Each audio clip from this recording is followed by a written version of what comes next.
I want to know like your routine for each jump because everyone's different, and on the Olympics, you know, some have the really long strides and whatever. I'm not knowledgeable with the terminology, but it's all different. What's yours like? If you can break it down for mine's not very complicated. I really just run. Obviously, with the high jump run up, it's a little bit more of a kind of a bounding type of run. Like it's kind of stridey.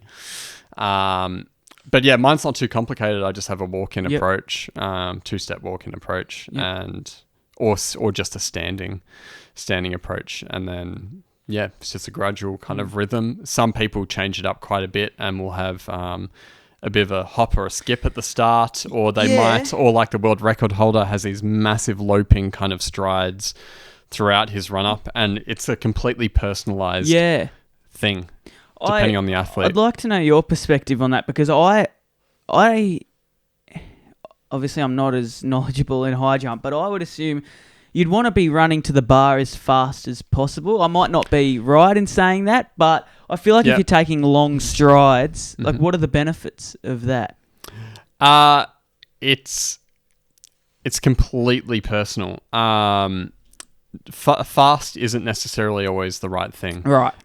You have high jump is, there's a huge amount of different ways that you can get over. Like there are certain things that you have to stay constant and the same, but you have jumpers who have very short run-ups who are quite slow.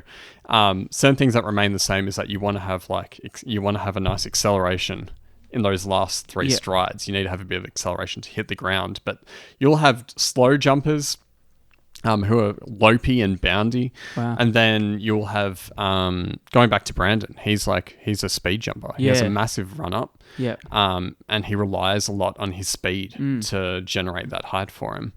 And he generates a lot of speed, whereas I'm kind of somewhere in the middle. I have a lot of just power off my takeoff, so I can jump almost my PB height off a short approach. Wow.